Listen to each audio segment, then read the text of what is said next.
How y'all living today? How y'all living, man? Welcome. Y'all know what time it is. Of course, this is Let Them Film Speak, but this is the second year, man. The second year of Chopping Willie in the morning. If you ain't never seen Chopping Willie in the morning, you know what I'm saying? When we was doing this last year, man, you in for a treat. Of course, today we got a big day for you, man. We're gonna go into some of these games, but first and foremost, Willie Jack, how you doing this morning, man? Man, I'm good, man. I'm excited. You know what I'm saying? The season is here, or the season's here for me. You know what I'm saying? So my season is open today, man. Can't wait to get to it. So yeah, I'm juiced up. Got my black forces on deck. We ready.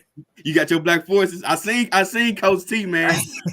He was giving out black forces to everybody. I felt like he was trying to make sure everybody was getting their Debo on. You know what I'm saying? Hey, make sure everybody knew the message. Harrison. Yeah, we ain't gonna play no games today. Yeah. They ain't gonna play no games, man. That's what's up. That's what's up, man. But like I said, when you put them black forces on, ain't no more talking. Ain't no more talking after that. Yeah. All right, man. But like I said, man, we getting right into it today, man. This is week 1. I'm very excited, man. I've been waiting for this since the Super Bowl. You know what I'm saying? The moment the Super Bowl was over, well, I ain't gonna say the moment the Super Bowl was over, because after the Super Bowl was over, your boy was having himself a good time. You know, I was celebrating. Yeah. I don't know what y'all was doing, but I was celebrating. You know what I'm saying? Mm-hmm. But hey, man, it's been a long time coming. Week 1 is here. We already got one game in the slate. You know what I'm saying? That happened Thursday night. Of course, we're gonna talk about that. But we definitely gonna go into some of the games that's going to be happening today and the Monday night game as well. So, you know, stick with us, man. We're going to give you out the previews. We're going to break some of these games down, and we're going to talk about, you know what I'm saying, who we feel like are going to come away with the W's today, man. But before that, we always got to jump into what we do, you know what I'm saying, every single show, you know, and that's the news. You know, we got to jump into the news. And my first bit of news today, man, is going to be Darren Waller, man. Darren Waller. He received a contract extension. I'm sorry, I lost my train of thought there. But he got a contract extension. It was a 3-year extension worth $51 million. You know what I'm saying? In new money, $51 million in new money, and which takes him through, what would that be? 2025.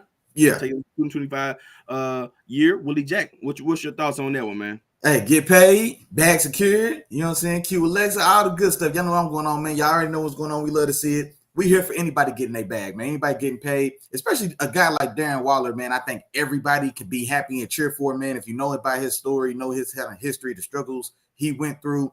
A former reformed addict, you know what I'm saying, turned his life around, turned his career around, salvaged his life and career. And so now to see him on the other side of that, living and operating successfully, cashing big bags, man, ain't nothing to not love about it, man. Love to see it. Y'all know what's going on.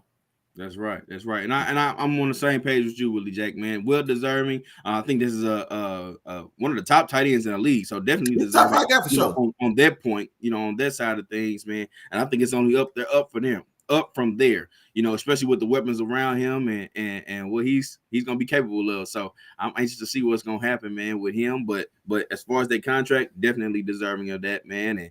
And Raiders trying to set themselves up for the future, man. That's what I see. That's exactly what I see. In other news, man, we got somebody else that got the bag, you know, bag secured. You know, we love to see it, you know, get paid. You might as well go ahead and cue Alexa up for me. Oh, yeah. Guard Quentin Nelson, you know, offensive lineman for the Indianapolis Colts, man. He receives a 4-year extension, averaging about $20 million a year, which includes $60 million guaranteed. Go ahead and get your money, big dog. Go man. Another guy who was well deserving of this particular of his contract, specifically because, hey, man, he's been the best offensive lineman on this team for the last few years. You know what I'm saying? When you see him, you know what I'm saying, when you see Jonathan Taylor running through some of them holes, 9 times out of 10, the guy that's opening those holes up is Quentin Nelson, man. So we're deserving of that contract, man. Go ahead and get your money, man. Hey, exactly what you just said, bro. 20 a year for a guard, not a tackle, but 20 a year for a guard, man. But like you said, he's definitely the next guy to take over that mantle as one of the premier guys in the league. I had a little bit of a down year. I think he was a little banged up, then he came back from injury last year. It was a little bit of a down year compared to what he was the year before. But still, when he's healthy and on his game, man, it's few guys in the business doing it better than him. So him, Zach Martin, those two I think sit at the top. And then you guys, there's a really good guard group in the league. Honestly, getting the guys like Joe Batonio, etc. But well deserved, man. Dude is a vending machine on legs, man. And so yeah, they ain't making boys like that. They ain't falling off the tree. So well deserved, man. Happy for him as well. Hey, get paid, back secured. Love to see it. You know what's going on. For sure. And a couple shout outs. I'm gonna run a couple shout outs, man. We got Sis in the building. We got Macaroni Tony in this thing, man. You know what I'm saying? They rolled in here. They letting us know they in here early, and and they listening to the previews. Miles, you already got your picks in, my dog. So don't try to listen to us, take our picks and try to change the picks. I already know what you're thinking. You know what I'm saying? But you can't do that to us. We already know your game, man. We already know your game.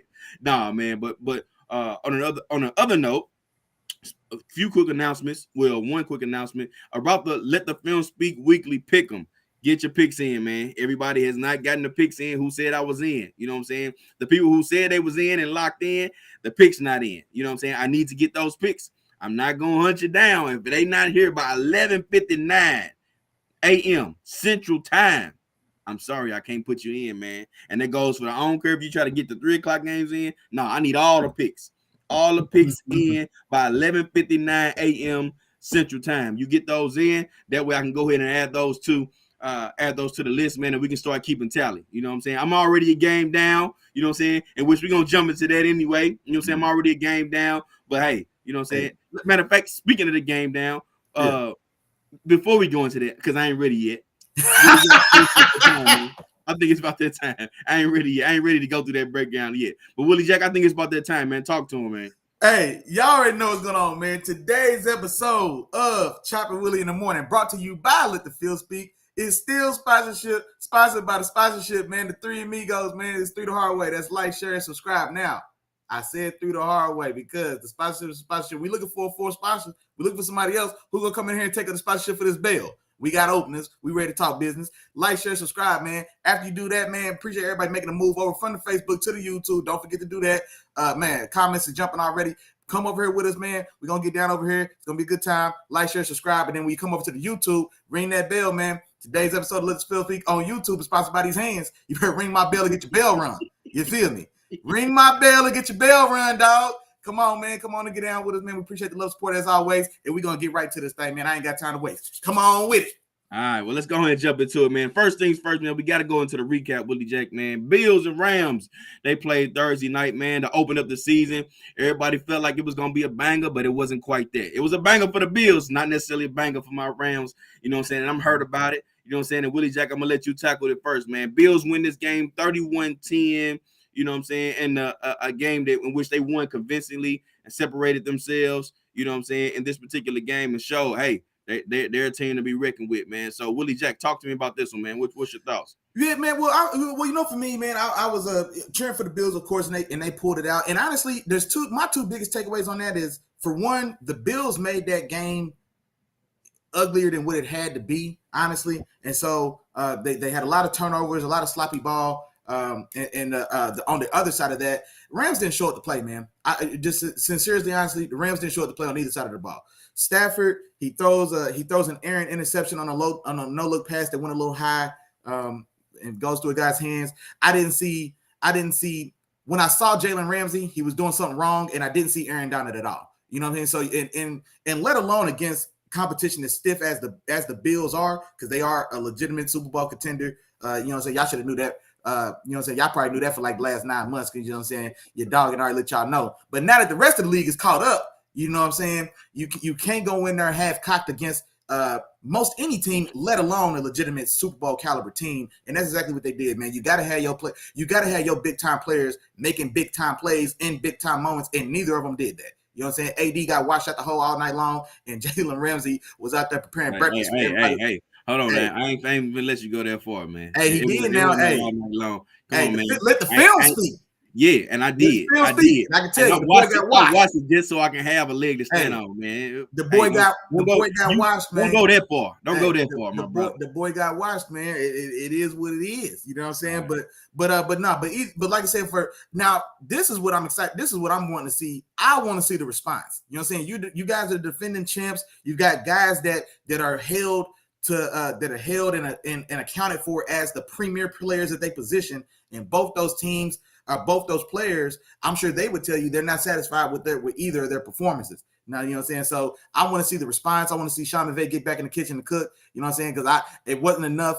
It wasn't enough of anything going on outside of Cooper Kupp, you know what I'm saying, willing and dealing in the middle, in the slot, you know what I'm saying, and those type of things. But I didn't see any other innovations. Cam Akers was boo-boo. 3 carries for 0 yards is inexcusable. I think you got a fumble off the other running back, Henderson, I believe. You may have to correct me if I'm wrong on that. But just sloppy play all the way around, man. And yeah, so like I said, I'm anxious to see the response for the Rams. And then, yeah, man, for my dog, Big Josh and the Buffalo Bills, man, try and keep rolling, show, keep going. They ain't going nowhere but to the bowl. I hear you, Willie Jack. And I agree with a lot of the things that you said, man. And I labeled this game, man. I went on ahead and called it the glamour versus grit game. The glamour was the Rams, man. It looked like a team that came out there that was still high off of their the Super Bowl win, you know what I'm saying, from last year. It looked like they were still high. They were still celebrating. They wasn't focused. They wasn't ready to come out there. And then on the other side of the field, you know what I'm saying, on the other benches, you had the Bills come out there, you know, look like they still were upset and mad about that overtime loss, that 13-second loss to the Chiefs. And they came out there and they put it on the Rams, man. They put it on them guys, and it was just like that from, I wouldn't necessarily say from start to finish. Mm-hmm. You know what I'm saying? But because they did have some sloppy play as well, but just the intensity, you know what I'm saying? Watching them guys, every time Stephon Diggs caught a ball, he was up in Ramsey's face, letting them know. Like, letting them know about it. I'm here all night. You know what I'm saying? Yeah. And you got me messed up. I don't know if y'all seen the clip, but he told them they got me messed up. They got me messed up. You know what I'm saying? Yeah. He used those specific words. You can imagine, use your imagination. Yeah. But that's what he was saying, you know what I'm saying? And just the intensity of the game was just different, you know what I'm saying, on different sides of the ball. Now, of course, like you said, Kupp still came out, did his thing. You know, even Aaron Donald, I feel like you said it. I still feel like Aaron Donald had a solid game. But the guy I really want to speak about is Von Miller. You know what I'm saying?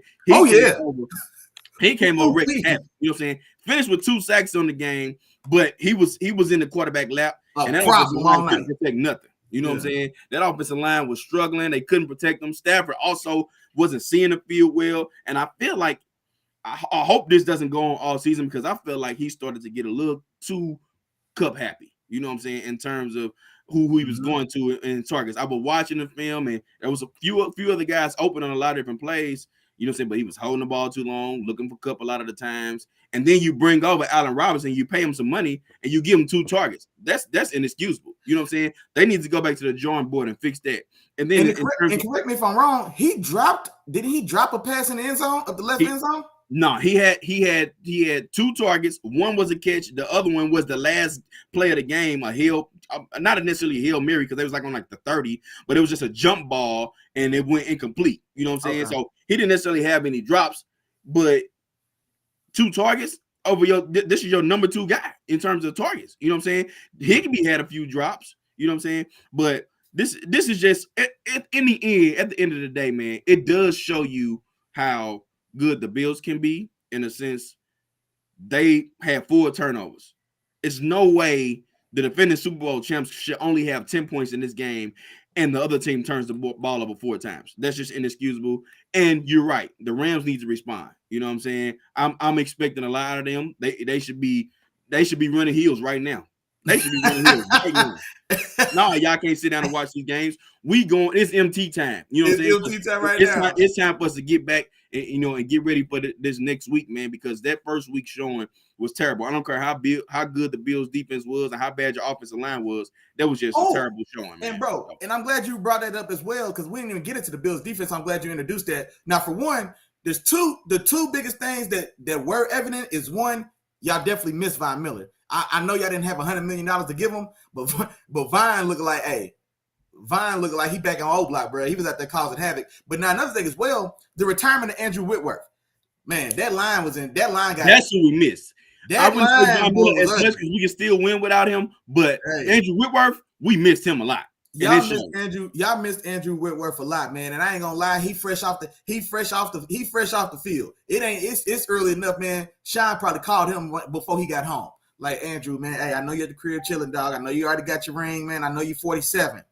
But if you ain't doing nothing for the next 16 weeks, man, we got a spot for you, man. So, hey, y'all need to figure out something with that line. And then also circling back to the Buffalo's defense, they went out and made just as dominant or important in that game as Von Miller. Dog, Jordan Phillips was a man out there.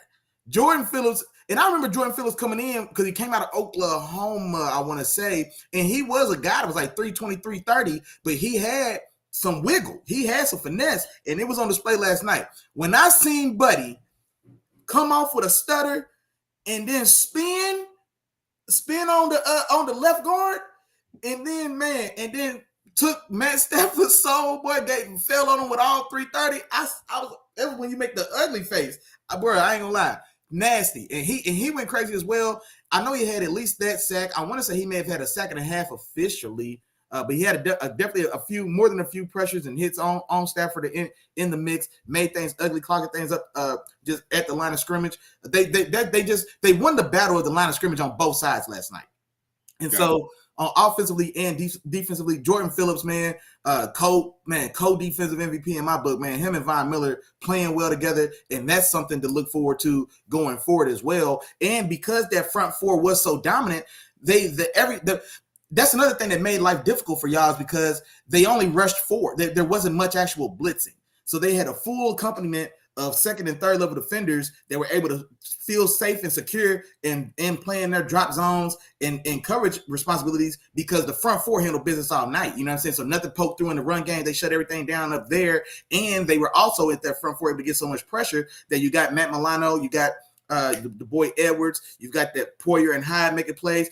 The Bills found a stud corner 6th round, because I liked the fit of Kyer Elam coming out of Florida for them, and I thought he was going to be the guy slated to start, especially with Tre'Davious White out. But no, they had this 6th round kid. He's got a long, extended, hyphenated name. I can't say it, but they kind of rotated them, and he looked like a player. You know what I'm saying? He played really well. And so, yeah, the Buffalo's going to give boys hills all year long, man. So, and unfortunately, like I said, the train had to start in Los Angeles. But, man, hey, it was very, very exciting football if you're a Bills fan. Gotcha. And to wrap this up real quick, man, I'm just going to touch on a couple of these comments, man. Miles in this thing, he early and active, man. Miles early and active, man. He talking trash to me, but it's all good. He said a little rush for the Bills, but they're hungry. Of course, exactly what me and you both said when we first started the show off. They were just hungry for it. Josh Allen fighting defensive tackles in camp, strongest. He said he's strong as hell. Stiff arming like Derrick Henry. Hey, that stiff arm is nasty. He put a stiff arm on that boy's ear. But, hey, this is one thing I always used to say. Y'all was in school with me. Hey, I might have got stiff on, but he came down. Hey, you so right. He put the stiff arm right here on that boy, but he got Josh Allen down to the ground. You know what I'm saying? Let him go further than that. Like, if he stiffed you, boy, he got to come down. If he stiffed you and keep going, yeah, bro, go on, take your pads off. Go on, take your pads off. Hey, Show Me Vision Entertainment in the building, man. What's going on with you, fam? He said, Chop LA fan. Yeah, man. He a Rams fan, and he followed the Rams from St. Louis to LA. So, yeah, by default, LA fan now, but he a Rams fan for sure. Yeah, so that's how we rolling through, man. That's how we rolling through. Hey, Miles know what I'm talking about. Miles said, Buffalo played base defense, bro. Exactly, bro. It was like a 4-2-5, and that front four just got busy. They didn't have to do nothing else. It was that front four handled business, dog. When that front four, that's why y'all will hear coaches more so than fans or casual viewers, because they understand the importance of winning up front. It really starts up front on both sides of the ball. You can't lose both lines of scrimmage. And if you do have a front that could be that dominant, it opens up so much more that you can do, because now you got 7 guys in the backfield or in the back end, as opposed to 5 or 6, because when you blitz, you have to sacrifice somebody in the back, and that's where big plays happen. That's how you get big plays, because you're short. You're short 1 or 2 defenders because you have to blitz to try to throw off timing, etc. And when you can just have 4 out there dominating like that, then no, you're never at a disadvantage. You know what I'm saying? Now you still may get beat on a play or something, but you're never at a disadvantage. And so yeah, not for sure. Gotcha. All right, Willie Jack. Well, let's go ahead and jump into some of the games, man. We got a full slate, man. This is my one of the most fun times of the year, man, is when we have no bye weeks. No bye weeks the first few weeks of the season, man. So everybody plays. You know what I'm saying? We already had 2 teams to play, so 2 teams are knocked out. We still got, you know what I'm saying, 30 teams left. You know what I mean? And most of them play on Sunday except for the Monday night game, man. So let's go ahead and jump into it first. Give y'all a little bit of understanding of how this structure is going to go. We're just going to run through a list of games, and we're going to save our games of the week for last. You know what I'm saying? We're going to save those games for last. We're going to talk about those. Those are the games we feel like we're going to be the best. You're going to be the most exciting for us, personally. So we'll run through those. And then, of course, we'll give y'all the picks for each of the games, too. So if y'all want to keep track of my picks and how many I'm getting right, Miles, I know you out there. You know what I'm saying? Dubs, I know you out there. Big Chef Dubs, I know y'all out there, man. Everybody that's in a weekly pick 'em, you can keep track of it right here. You know what I'm saying? Because we're gonna tell y'all all our picks. You already know I'm down one. Rams, I might not ever pick against the Rams all year long. I'm just gonna put that out right now. So if you want to mark that down, you go ahead and do that. So I'm already down one. But let's go ahead and jump into the game starting today, man. And the first game I want to talk about is a divisional matchup, man. New Orleans traveling to Atlanta to take on the Falcons. Willie Jack, tell me what you got, man. Man, so I think this is gonna be a perfect week one. I think for the Saints. Now the Saints I do think are gonna do well this year. They're gonna have what should be on paper, at least to this point, a top 3-4 defense in the league. I still think that in Atlanta, I think may be the least talented team in the league this year. And so to open up, even though it's on the road, I still like this for the Saints. Sean Payton's not there. Jameis is going to be back and healthy. You bring over Jarvis Landry. You got Suave Alave, young rookie in the building as well. Michael Thomas is coming back. Feel like he ain't played ball in about 4 years. Alvin Kamara's on the field. I'm not gonna lie. I'm happy to see him playing, but I really expected there's gonna be some type of repercussions for everything he got into in this offseason. But so they're there. So they essentially have their full complement of skill players. Now that offensive line is still a little in flux. You lose Teron Armstead to Miami in free agency. You draft Trevor Penning, which was already going to be a developmental piece. And then I think he gets injured. And so he's out an extended amount of time. So the offensive line is going to be a point of concern, but not against this Falcons team who got Tom, Dick, and Harry that nobody knows on either side of the ball. And so I think they roll, and I think they roll relatively smoothly. I've got New Orleans Saints going on the road and dirty birdie the Falcons, man, and give me 27. I had 27. I'm going to say 27-16. I ain't even going to give him 17. I ain't going to give him 2 touchdowns. 27-16. 27-16. All right, yeah. I got you. All right, man. So, yeah, like I said, divisional game, and I'm with you on there too, Willie Jack. I got New Orleans too, and I'm going to go ahead and throw my score out the way, and then I explain. I got New Orleans winning 27-20. All right, 27-20. I do got them scoring 2 touchdowns, but also getting a couple field goals. But going more into this, man, New Orleans is the more talented team on both sides of the ball. We already talked about that. You already went through that. You know what I'm saying? On offense, they deep at receiver. They got a versatile running back. You know what I'm saying?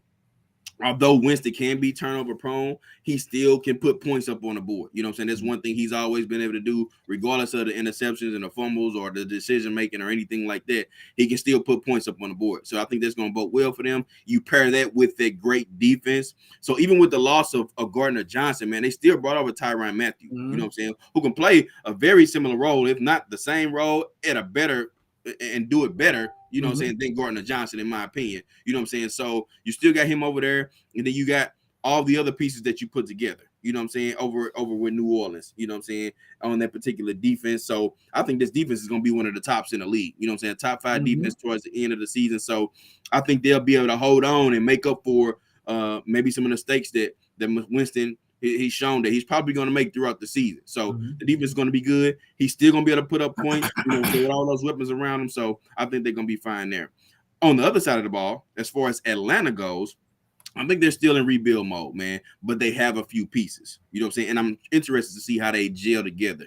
Now, I don't want to bring up this particular argument because I think it's a little unfair, but me and you had a Mariota versus Winston argument back in the day. You know what I'm saying? We should talk about that. And I'm honestly, from my point of view, I'm still not sold that one's better than the other. I'm just going to put that out there.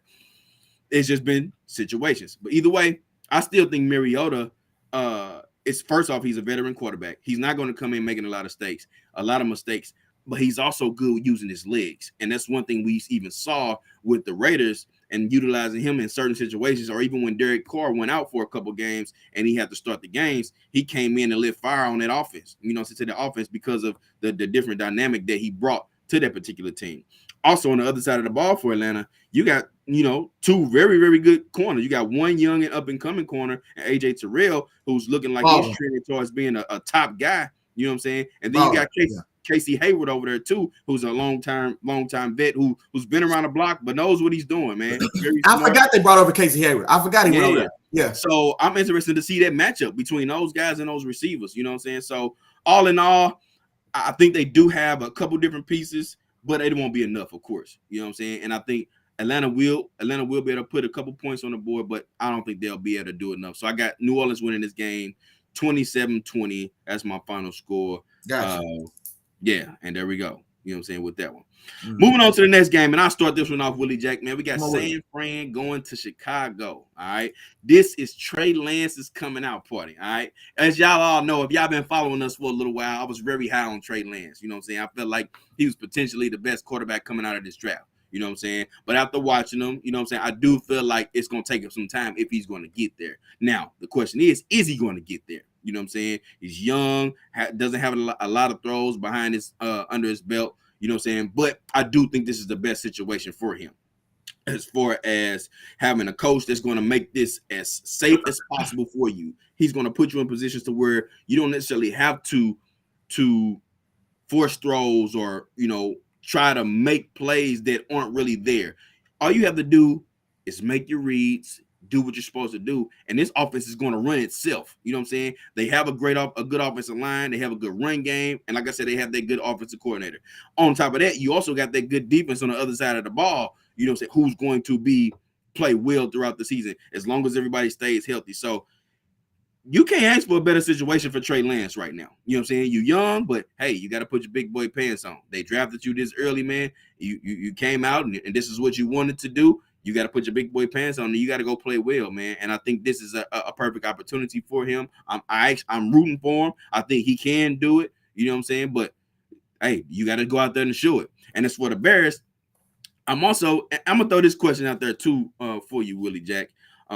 Because I do like the Bears. I really like Justin Fields. I already predicted. I told y'all he's going to the Pro Bowl this year. So when y'all see it, remember where you heard it first. Chop from Let the Film Speak. He already told you, my boy, he's going to the Pro Bowl this session. You know what I'm saying? This season. So be on the lookout for that. But the thing for them, man, is the offensive line is a big question mark. The defense has a few pieces missing, losing Khalil Mack and Akeem Hicks in that middle. Roquan Smith wanted out. You know what I'm saying? So I want to see how that plays out. He still has to play. But they do have some young talent. You know what I'm saying? So if they're going to be in this game, it's going to be on the shoulders of Justin Fields, David Montgomery, and Darnell Mooney. But I don't see them necessarily doing it. So I got the 49ers winning 24-13. But my question for you, Willie Jack, is just watching the way that the 49ers situation played out over the last couple years and going back and forth between Jimmy G, wanting to feel like, am I going to go with Trey Lance? Am I not going to go with Trey Lance? Do you feel like Shanahan and the 49ers wish they should have drafted Justin Fields? Ooh, should have drafted Justin Fields. Because see, the talk around town was that it was between Trey Lance and Mac Jones. And then even when that was being talked about, that's why I felt confident at the time that it was going to end up being Trey Lance, because you don't trade in Jimmy Garoppolo for Mac Jones. You know what I'm saying? That's you don't trade in a Honda for a Toyota. You know what I'm saying? So I didn't never think it was realistically going to be Mac Jones. Not when you trade up to 3. If they had stayed where they were originally, then maybe, you know what I'm saying, they pick up Mac there. But once they made the move, I think all bets are off, because you make that move to go big or go home. So I knew it was going to be Trey Lance.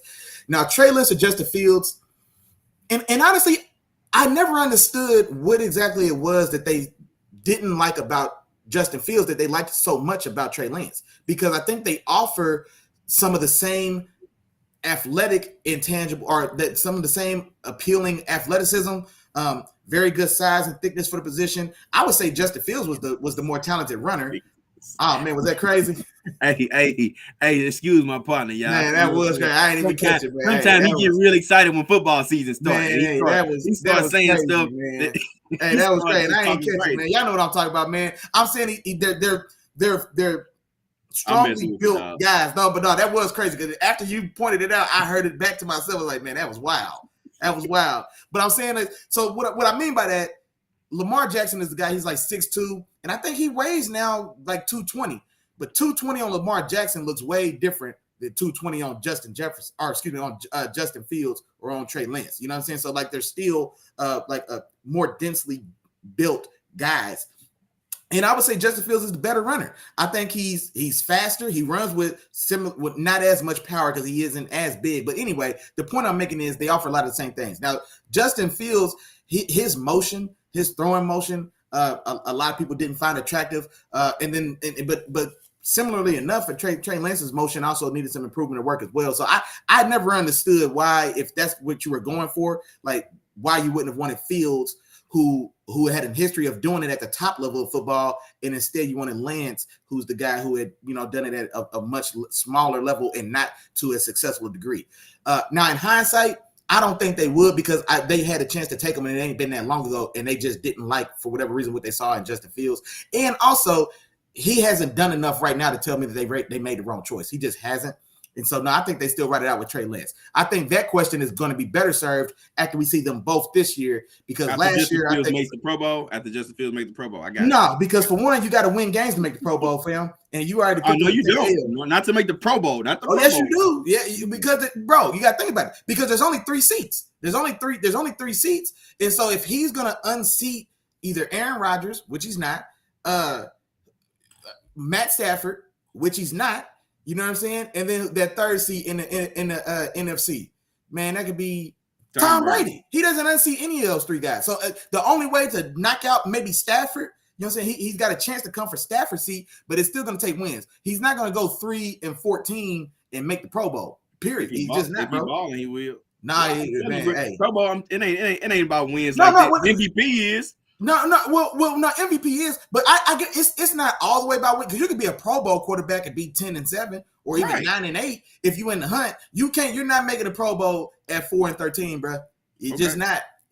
I'm trying to tell you, but like I said, I think that's a better question to see after this year. I think last year for Justin Fields is a mulligan year. What could you expect? What could you do? Even this year to a certain extent, but he ain't gonna get no pass, because now you're a second-year guy. You're the guy going in, and this is your team. So you gotta cook with what you got in the kitchen. Period. So we can't give you no more. We can't give you no more freebies. And now this is Trey Lance's kind of first real go. So I think this year will be to see how that plays out. It may be better served. But yeah, I'm gonna be short and sweet on my pick, man. I'm taking San Francisco on this one on the road. I've actually got it a little more points scored. I've got it 26-21. San Fran winning on the road. One thing I do think, I don't think necessarily the Chicago, I do think they're going to be able to score points. Now that San Francisco defense is stoutly in the front, and it's like in their front 7. So the strength of their defense is the front 7. You've got Nick Bosa up front. You got Javon Kinlaw coming back, big body defensive tackle out of South Carolina. I think he also had comparisons. I like him. He was my favorite defensive tackle that year. Yeah. He was a monster coming in. And so he's coming back from injury, so expect him to be healthy. But then, like I said, you still got Nick Bosa. Nick Bosa, man, we know his name, but it still feels kind of a little second hand when we think about, he still doesn't jump to the front of that conversation when we talk about edge rushers. And bro, he's there. For my money, if I'm picking edge rushers, I think he's probably the number 3 guy I would pick in the league. I'm taking Big TJ. I'm taking Myles Garrett. Then I'm taking Nick Bosa. I'm there with you. Okay. Yeah. Oh, you like, okay. I didn't know how high you was on him, but I'm taking Nick Bosa 3. But boy, if you don't remember, look, and don't, if you don't remember when he came out of Ohio State, I was like, you don't remember? I said this boy might be the next JJ Watt.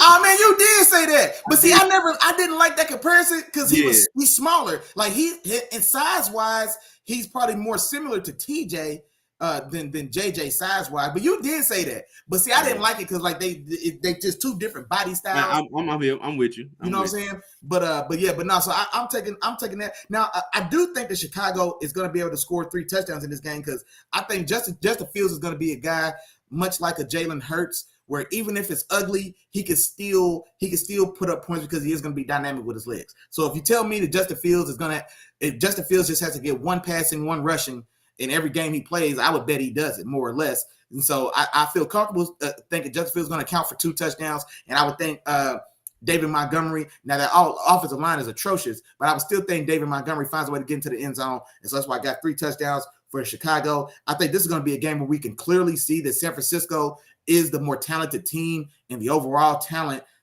is going to carry Trey Lance, at least in these early goings. I wouldn't be surprised if that defense either scores a touchdown or maybe causes a turnover that gets favorable field position for San Francisco to capitalize on. I do think I got them at 26 because I do think they maybe don't score they had to settle for 3 on a couple possessions where they're in position for touchdowns, but those are just the growing pains of a young guy who's stepping in and still got Jimmy G on his shoulder. But so I'm gonna give him 26, but 26-21 San Fran on the road for me.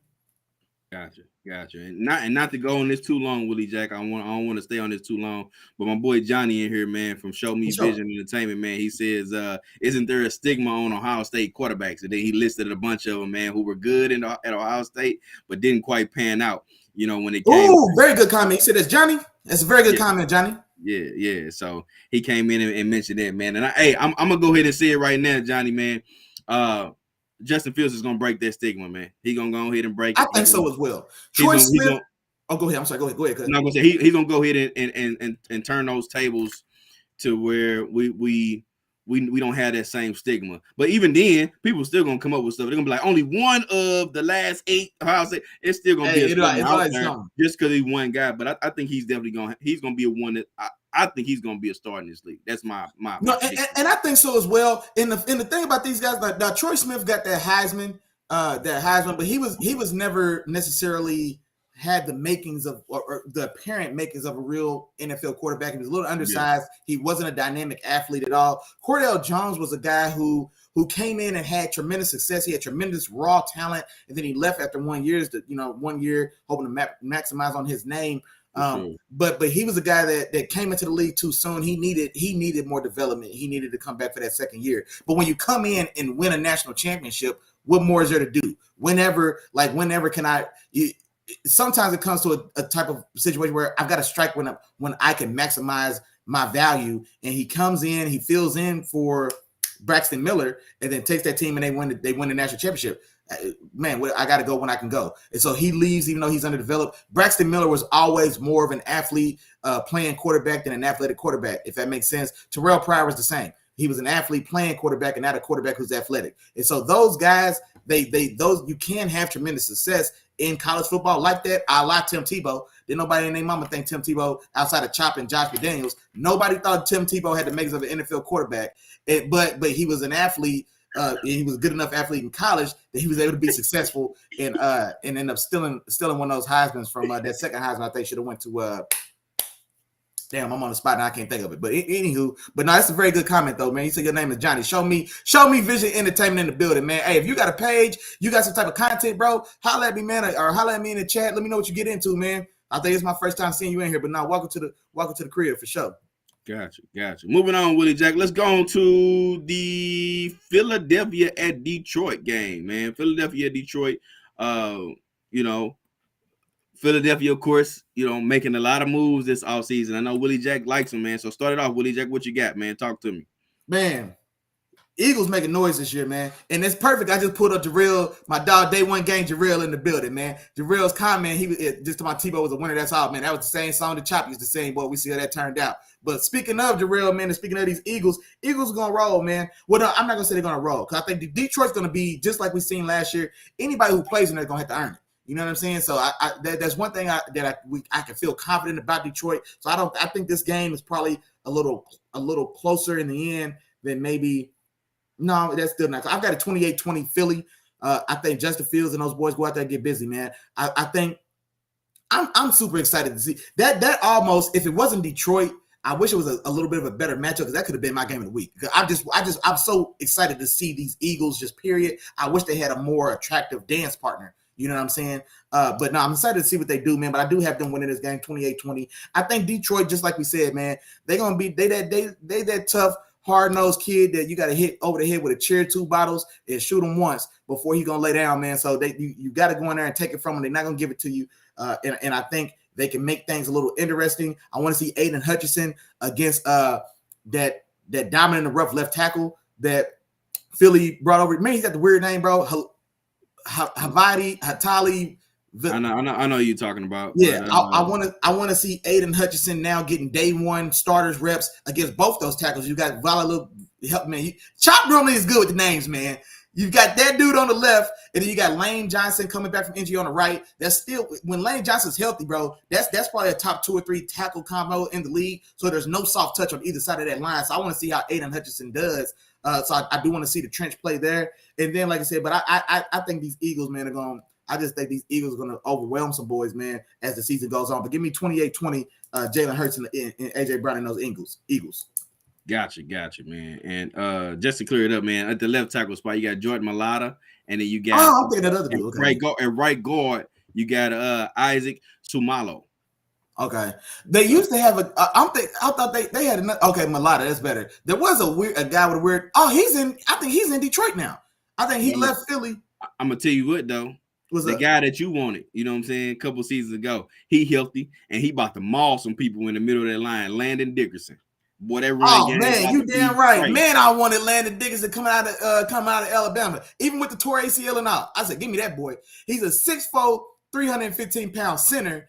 For one, now when you're that big, that's guard or tackle size. He's at center, and to be that big and be a mauler, he can move as well. He's a center that can pull and move if need be. I wanted him bad, boy. You sure right, I did.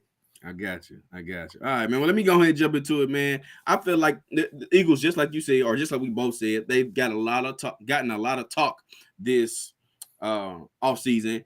And the beautiful part about the NFL, man, or about football in general, is you have to play the game. You know what I'm saying? Yeah. You got to get on that field and you got to show it. I don't care what your piece is looking like.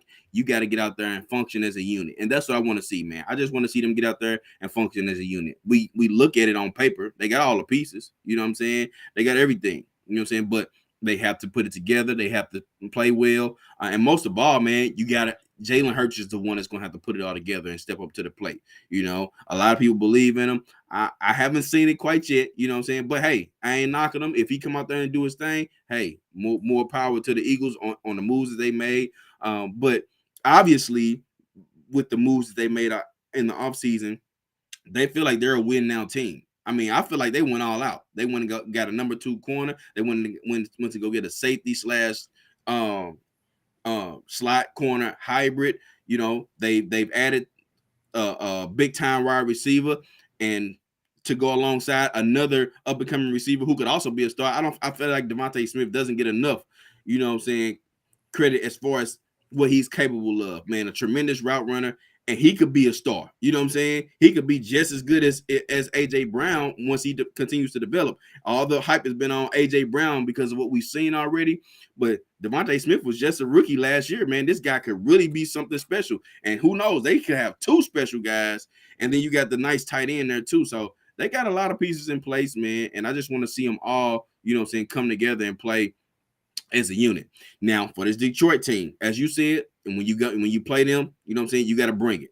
And their offense is one team that's going to give that Eagles defense a test for sure. In the sense, I mean, Goff is a vet. You know what I'm saying? Say what you want about Goff. You know what I'm saying? I wasn't the huge fan of him, but he's still a vet, and he still knew the basics. He can read the defenses. You know, he can do all the things that you would want your starting quarterback to do. You know, he just wasn't a great starting quarterback, the guy that could get us over that hump. So, but he's still a vet. He can make some noise. Swift is a stud. I've been saying this for the last couple of years, man. That boy is versatile. He's gonna go out there. He's gonna do his thing, and they have a solid receiving core, man. And a great offensive line. You know what I'm saying? So their offense is solid, man. So I expect them to come into this game, move the ball, you know what I'm saying, and make some things happen. Now, this Eagles defense, too, is supposed to be tough. So I think it's going to be a great test for this Eagles team out the gate when you're talking about the what the Lions bring offensively. Now, the Lions defense, that's where I think this game goes the other way, you know. So I got the Eagles winning 31-24. I don't think the Detroit, they have enough, and I think this is a little bit of a higher scoring game. So I got the Eagles winning this one and coming away week 1 with that particular W.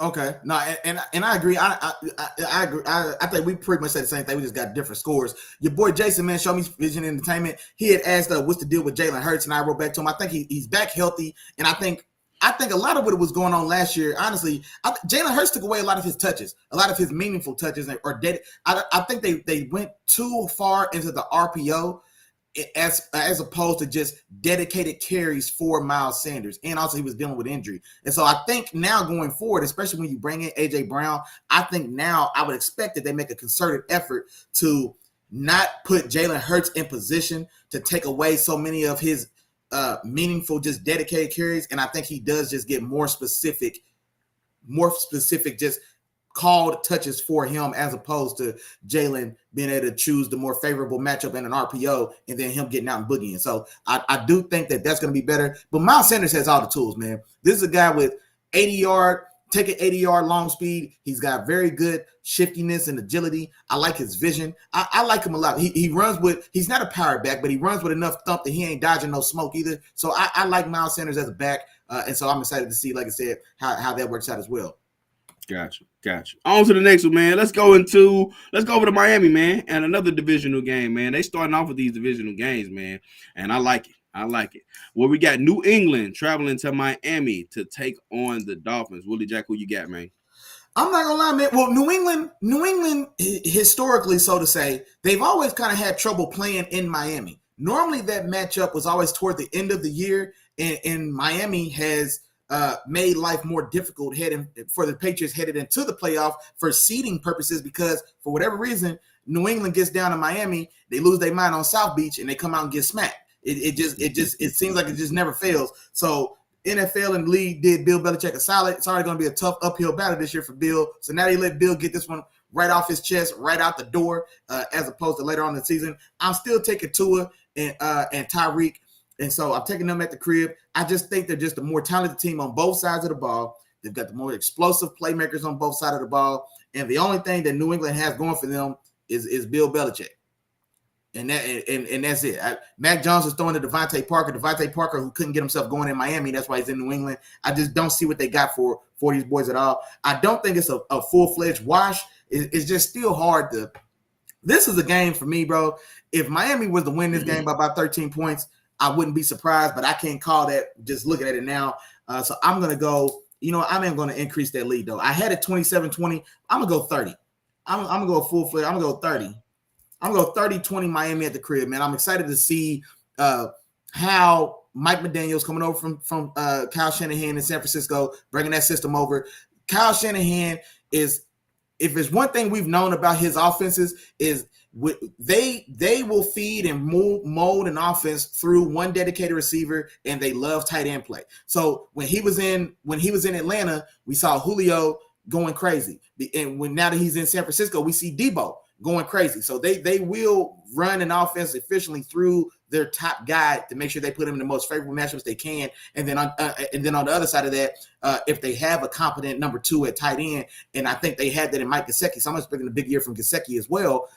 He's going to be their Kittle as far as involvement in the pass game goes. And so I'm not gonna lie, man. I think this Miami team is going to be explosive. And like I said, Tyreek is out there stamping to it. For anybody who asks, and he's stamping to it even if you don't ask. He makes sure everybody know he got a new boo, and he don't want to hear nothing about his old thing. He done moved on. You know what I'm saying? So I'm curious to see what they do. But give me 30-20 Miami. Gotcha. I got 24-17 in this game, and I also have Miami winning, man. And the reason why is because I told you I'm not that high on the Patriots. You know what I'm saying? And the more that I thought about it, it wasn't because I think they just went downhill and became a badder team or a worse team. I think it's just that they won't be able to keep up with all the moves that the other AFC teams have made. You know what I'm saying? And as far as like where the other teams, AFC teams were, Bills, you know what I'm saying? They made a couple moves. They didn't make a lot. They were already a good team. I feel like they were already a better team than Patriots. They still going to be better than the Patriots. You know what I'm saying? The Chiefs, you know what I'm saying? They were better than the Patriots. They still going to be better than the Patriots. And then you got the Chargers and the Raiders, who were both teams who were right around the same record as the Patriots. They both move up and they both improve by bringing big name players over to the squad. They take steps above the Patriots. Miami Dolphins, they were almost right there and competing as far as, what they were capable of. They go make some moves. They're going to be better than the Patriots, in my opinion. Mm-hmm. So I just feel like this is going to be harder for them, especially with the second-year QB who I'm not 100% sold on. Offense that I'm not sold on, who we don't necessarily even know who's going to be the play caller for them. They don't even have an offensive coordinator. I don't think, yeah. So we don't even know who's going to be calling the plays for the Patriots. I do think their defense is still going to be solid though, but it's not going to be enough. You know what I'm saying? You can have a good defense, but if your offense can't do anything, you know what I'm saying, that's going to get you in trouble, especially with in today's league. in today's league, it doesn't matter how good your defense is gonna give up some points, man. That's just the way of the game. You know what I'm saying? So you have to change things up, and your defense has to be good in other ways. So I got Miami winning this game, man, 24-17. I do think it'll be a little bit of a fight, but I think Miami, with the moves that they made this offseason and my personal belief in Tua and being able to get it done, I think they come out victorious in a dogfight. So it's a game I would like to see, but I got Miami winning this from 24-17. Yeah, and then a good comment, man, for Show Me Vision Entertainment in the building, man, said Tua doesn't have a strong enough arm for Tyreek, as quoted by Chiefs fan. And boy, these Chiefs fans are salty about this Tyreek Hill deal, man. I'm telling you right now, these Chiefs fans are feeling away about Tyreek not only leaving, but now him praising his new current quarterback. So that's funny, man. I want to pin that comment. But yeah, no, I'm in agreement, man. I just think the Patriots didn't do enough, not nearly enough, and they are falling drastically behind the rest of that AFC, man, especially at the top. So I think they're firmly now third best team in that division. And I'm not gonna lie, looking forward in the future, I don't see what they plan to do to change that. So for sure. All right, moving on, Willie Jack.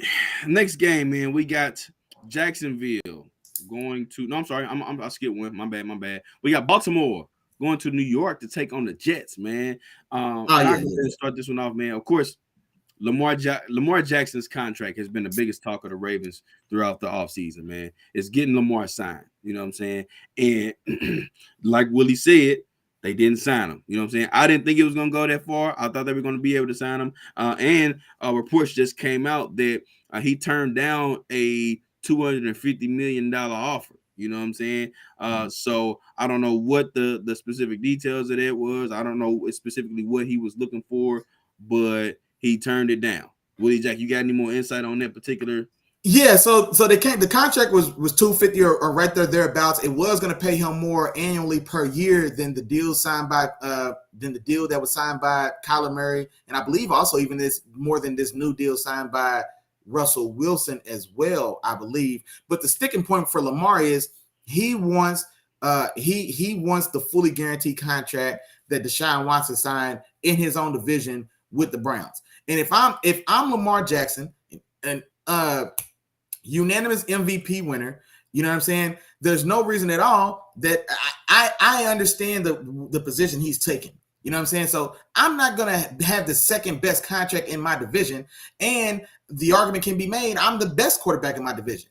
You know what I'm saying? That argument can be made. I'm the most individually accomplished quarterback in my division. And I'll say that. You know what I'm saying? Because Joe Burrow, for as much as we love him, he's not a unanimous MVP winner. I can tell you that. You know what I'm saying? So me as the only MVP in this division, I want my dollars to say such. You know what I'm saying? And to have Deshaun, who I keep telling boys, we got all this revisionist history. He wasn't a top 5 guy when he left. I'm a Deshaun fan, but he wasn't a guy that was a top 5 quarterback when he left. He wasn't sitting there in the same room with Aaron Rodgers, with Tom Brady, and those guys. He was a guy that was right there knocking on that door of top 5, but he wasn't in there yet. You know what I'm saying? And he didn't accomplish too much down there. You can say what you want to about the Texans as a team, etc. The point blank period of it all is realistically, he didn't do much at all to have had the style of leverage that he had when he came back and Cleveland gave him that deal. And so Lamar Jackson, he's put his foot in the sand that no, I want my deal guaranteed, period. Whatever, regardless what the number is, I want it fully guaranteed because that's what Deshaun got. And Deshaun ain't played ball in 2 years, and he got 40 women chasing him down, you know what I'm saying, chasing him down for other stuff off the field that we know about. And so I understand his perspective, and that's why I already called it at first. Baltimore has shown in the past, and this is what I like for them, they have shown in the past that if you go out and produce, we'll break bread. Joe Flacco turned down the last offer for Baltimore as well, played out a season, got hot, crazy hot in the playoffs, and won a Super Bowl, and they came back, and he set the market at quarterback. And so Lamar Jackson, if you up to that task, brother, then they've shown in the past that, hey, you come through and deliver, and they'll make it happen. You know what I'm saying? You'll get a blank check like Joe Flacco did. And so now we'll see how that plays out and how it goes. Either way, I don't see him leaving. So I think some style of compromise will be made because I do not think they're going to win the Super Bowl this season. But I do think he is going to play well enough and they're going to compete well enough that it is going to justify. If it's not 100%, guaranteed, man, I don't know what the next closest mark is for that. I don't know if the next closest contract is 75, 80, 85. I think he's going to be close enough that there'll be some style of compromise going forward. I think both both the player and the team need each other to be the best that they can both be. I took my time talking about that because ain't nobody care about the game, Chop. Give me a lot to a little Baltimore. Next. All right, no, I was going to tell you, give me a 33-10, 33-13. All right, I got 42-10 in this game, man. They won it over. I got 42-10. That was my final score of the game. Hey, I couldn't see it better than Willie Jack. I mean, it is what it is. They without Zach Wilson. They got a few nice pieces, though. I would say that the Jets got a few nice pieces. I do want to see Sauce Gardner because I've heard he's been looking good, man. I want to see him what he looks like. But unfortunately, it ain't gonna matter anyway because that ain't what the Ravens do. You know what I'm saying? So he can go lock up somebody. Meanwhile, Lamar Jackson gonna be running up the other sideline. You know what I'm saying? Rashad Bateman getting clamped. That's a fact. Rashad Bateman getting clamped. If he follows, we'll see what they do with him team wise. Yeah, and they probably won't even follow because, like I said, they want to run the ball anyway. Everything will come off the run, so he probably won't follow or trail. But whoever's across with Sauce ain't getting no business today. All right. All right. 42-10, man. That's my final score. Let's move on, man. Another game, man. I'm going to keep this one short and sweet as well, man. We got Jacksonville traveling to Washington. All right. Jacksonville traveling to Washington. Jacksonville coming into this season, man. I guess I got a couple good nuggets, man. Mm-hmm. They coming into this season trying to take a step forward from last year. Because of everything else that's been going on in the league, I ain't been hearing a lot of talk about Trevor Lawrence. You know what I'm saying? I haven't been hearing a lot. Also, they brought in a new head coach in Doug Peterson, man, who me and Willie have both talked about, is a solid head coach, man. And I think that he is trying to get this team turned around. You also bring Travis Etienne back, you know what I'm saying, for his first season after injury, who was expected to be, somewhat of a star, coming in, very dynamic as a running back. And they got some pieces, man. So quiet as kept. If Trevor Lawrence makes a leap this year, man, this team can be more competitive than people think. You know what I'm saying? So that's going to be a lot on the back of the head coach and what Trevor Lawrence turns into. Washington, man, they're just in the middle of the pack. You know what I'm saying? They are not a playoff team, you know what I'm saying, but also not a 3 or 4 win team. You know what I'm saying? Besides at the quarterback position, they got a lot of nice pieces as well. The defense is pretty good, but they'll be without their best defender in Chase Young. So I actually went ahead and chose Jacksonville in this game, man. I'm going Jacksonville in this game specifically because, hey, man, it's just I feel like they are going to make those improvements. I think there is going to be a big difference, you know what I'm saying, having a new head coach over there, running things. I do think you're going to see a second-year improvement, by a lot of those young guys. And they do think they got some young guys, man, who can make some noise now. So I'm going to go there. And my score I have for this particular game is, did I have? No, I didn't even put the score down. So let's go. I'm going to go Jacksonville over Washington. I'll go 30-20. Final score. That's a lot of points. That's a lot of points. And I'm gonna be even more short and sweet of this one as well. Nobody cares about this game. I know, particularly I don't. I chose to score 23-20. Because I don't think either of these teams are particularly talented. I think both of these teams have some I guess, some exciting or highlighting or can what am I trying to say? They both have some young pieces that people are excited to see grow and develop. Trevor Lawrence in Jacksonville, of course. Washington with not necessarily a young guy, but they've got an established guy in Scary Terry McLaurin. No idea what Carson Wentz is going to give you. I'm talking too much about this game already. I took the home team in this one because both these teams are boo-boo. And like I said, I'm not excited to watch any of that game at all. So give me the home team 23-20. And yeah, that's all I got on that one, man. Real quick, man, your boy Jason said Breece Hall ain't going for 225 and 3 touchdowns. I don't know who told him that. You must be getting fantasy advice from Chop. That sounds like something Chop must tell you. All I can tell you, big dog. No, he said he's not doing it. He said he's not doing it. He's not going for it. Oh, okay. I was like, boy, I hope you ain't put no money on the line for that, boy. Yeah, he said they not doing it. Real quick, day one game, Jarrell said, man, he said this one going to the Commanders. They had talent on both sides of the ball and an upgrade at QB. And you know what, Jarrell? Just like Chop said, or I think Chop said, or if he didn't, I'm going to say it. The Washington team, they have pieces. That defense should be a unit. And I bought into that defense last year. And man, me and Chop was telling you, man, it took about 9 weeks before they started playing well. But they've got a really dominant. They should be a top 3 or 4 front line in this league. You've got Darian Payne. You've got Jonathan oh God, the other D tackle, both of them from Alabama. You've got a young Chris. I'm losing my names, man. Young, the kid that came out of Ohio State, the edge rusher. You got Montez Sweat on the other side. You bring over William Jackson III from Cincinnati a couple years ago, and he didn't necessarily play as well as he could have played. You got Kyle Fuller, who came over from Chicago. So they've got names on this team and on this roster that they should do well. Like you said, you've got Scary Terry. You bring over Carson Wentz, which for everything that Carson Wentz is and what he ain't, he's still a better option at quarterback than what they had last year. Now, unfortunately, you know what I'm saying, you still got Anthony Gibson at running back because you know what I'm saying, you lose Brian Robinson in the early going to start this year. But they're a team that should be better positioned than they are, but I don't see it, and I can't trust it. I'm not going to trust to back Carson Wentz after what he did in Indy last year, and then also I'm not going to trust and believe and back that defense after what they did last year either. So they're a team going to go the long way and show it to me before I can start putting any faith in them. Gotcha. All right, let's move on, Willie Jack, man. Let's go to Carolina, man. Carolina, where this is a revenge game. We got Baker versus the Browns, man. What you got, Willie Jack? Talk to me, man. Man, Big Bake going home and he handling business, man. If Baker don't win another game this year, he winning this one. If he don't throw another touchdown pass today, he's throwing 4 touchdowns today. Baker Mayfield is the type of guy. Chase Young, man. Thank you, Show Me Vision Entertainment, man. I was struggling for names there. I said Chris. I was like, no, what's the dude's name? Chase Young from Ohio State, exactly. So he's coming back off injury. I want to see him do something. But now getting to this, man, like I said, if Baker don't do anything else this season, Baker is the type of guy where he has that he's got that Napoleon complex about him, man. He's a short, undersized guy. He had to go the long way. He was in Tennessee Tech or Texas Tech.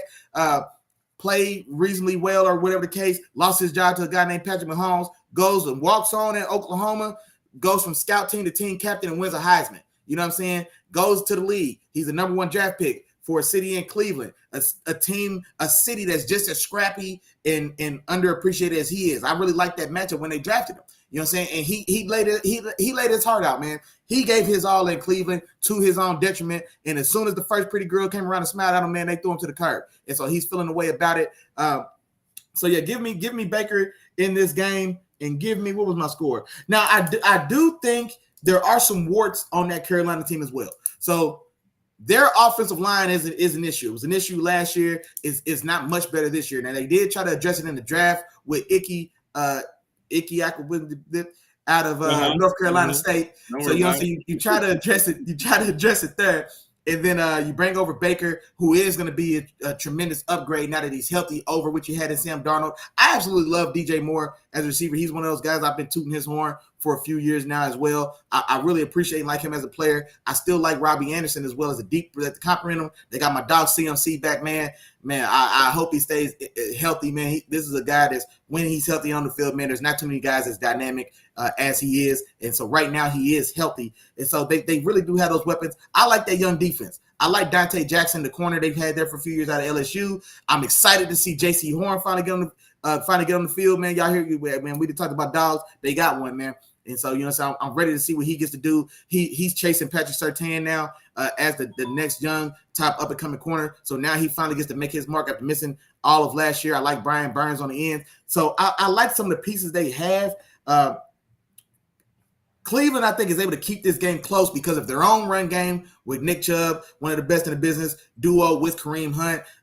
If he's on any other team as a starter, I still feel comfortable and say he'd be a top 10 back in this league. I think Myles Garrett is probably going to be able to have a lot of say-so in this game because that Carolina line is so bad. And he's another guy that's got a little petty in him as well, so he'll want to punish Baker as well. He'll get up for that. And so and then that Cleveland defense, man, they're stacked from top to bottom at all levels. I really like JOK coming out of Notre Dame last year, a do-it-all combo linebacker. Chop's boy, Greg Newsome from Northwestern. You still got Denzel Ward, another guy I'm pretty high on. Liked him a lot coming out of Ohio State, a top guy in this league. I like their safeties. They're stacked top to bottom on that team, but I don't have much confidence in Jacoby and Amari Cooper. And so that's going to be the thing to hold them back. But I think that run game and defense keeps them in it. I've got 27-24 Carolina at the crib. Becker gets his revenge.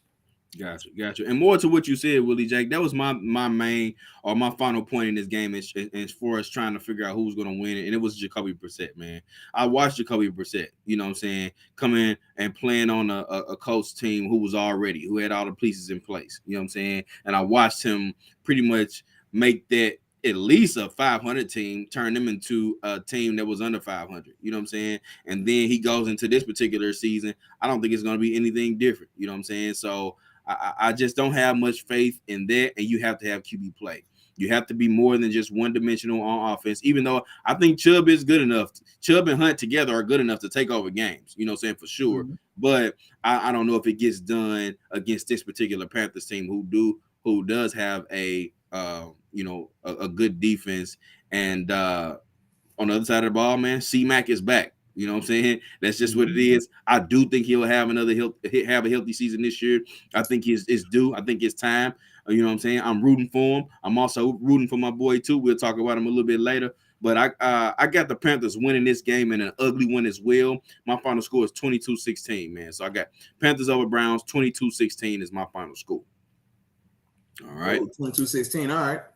Moving on. Speaking of the Indianapolis Colts, man, we got Indianapolis, man, going to Houston to take on the Texans, man. Another divisional game, man. The Colts, you know what I'm saying, they come into this game with hopes of making a real deal push through the playoffs, okay? They had a top 10 ranked defense last year. They had the top ranked rusher, a great offensive line, and most people believe the missing piece was QB. You know what I'm saying? They thought they had that when they brought over Carson Wentz, but of course Carson Wentz turned out to be who Carson Wentz was. You know what I'm saying? No knock to him, but hey, man, some guys just ain't, they ain't got the over the hump type push. You know what I'm saying? He was there at one time, but not right now. But now they have Matt Ryan, man. So can Matt Ryan be that piece to push them over the hump and help them make a deep push into the playoffs? Because if Matt Ryan does come in and immediately makes an impact on this particular team, this is not a team that's just a playoff team. They can actually make a run at this. You know what I'm saying? They have the pieces around to actually make a run at this. So that's what I'm looking forward to seeing in this particular game. Okay. And then on the other side, you got Houston, man, who's I feel like they're trying to get themselves out of a terrible storm, man, a tornado or a hurricane or something, man. I feel like they went through a whirlwind of activities and things, man. And now it's just time for them, or now they are attempting to come out of it. You know what I'm saying? And they brought over Lovie Smith, you know what I'm saying, to help run this particular team. They actually didn't end up in a terrible situation right now with Davis Mills, and they're hoping that he can, do some things under center. They also do have some good young talent over there. Damian Pierce, we talked about him in the preseason, you know what I'm saying? But now it's the real action. Now the bullet's really flying. Is he, as solid and as good of a back as people say that he is, you know what I'm saying, for this particular team? You know what I'm saying? What about the corner, Stingley? Is he going to be legit? Is he going to be that Reeves 2.0, you know what I'm saying, that Willie Jack saw in him during his freshman year at LSU? You know what I'm saying? Man, you gonna put that all on me, ain't you? No, I'm not saying that. He looked like he legitimately looked like, man, he's got follow you and wipe you away type of potential, man. Yeah, he really did. I'm not saying that you're saying he's going to be Reeves. I'm saying, is he going to be that superstar corner? He got worked out in that preseason, boy. Hey, he got worked out a little bit in that preseason. Hey, it happens. Welcome to the NFL. You know what I'm saying? Welcome to the NFL. Things like that happen. But all in all, man, those are some of the things that I do want to see out of this Houston team going to this game. I do think Indianapolis, they take care of business. They win this one 28-13. I see Davis Mills putting up a touchdown, maybe two, maybe missing that extra point or something like that. I don't know. But I got the Colts taking over or winning this game. Yeah, I'm gonna be short and sweet on this one, man. Indianapolis definitely has a bad taste in their mouth about the way their season ended last year, missing the playoffs, losing to a team you should have watched, coming out and just getting hit right in the mouth. You know what I'm saying? So I think this year, new program in place, man. You got Matt Ryan and easy improvement on them. I think Indianapolis handles business on the road, man. I got 24-17. One thing I do want to say about Indy is I don't think it sounded like you think they may even be like the style of dark horse Super Bowl contender. I don't think their ceiling is that high. I still just don't think they have enough firepower on the outside. You know what I'm saying? So you've got Jonathan Taylor, who is a stud back, best back in the league right now already in year 2 now. But that defense is solid, it's stout, but it's not dominant. And so if you're gonna win and go that far as dark horse Super Bowl dreams, I think that defense has to be lights out, and it's not. They've got good pieces in Shaquille Leonard. He wants to go by Shaquille now. They got yeah, they got a dominant. Hey, I like it too, boy. Hey, if my name was Shaq the whole time, I'd have been Shaq. Hey, y'all boys been calling me the Diesel to get your lights put out. But so you got Shaq Leonard at the second level, man. A top 5 linebacker in this league, man. A stack backer in this league. For me, I think Chop's pretty high on him as well. But then you also got DeForest Buckner in the front line as well. Definitely a troublemaker and a nuisance. A guy who's very stout up front as well. But they still got some pieces there, but they're not a dominant unit. And so I don't know realistically if I put them above any of the top 6 teams in the AFC. We know those teams already, but I'll take any to win this one 24-17.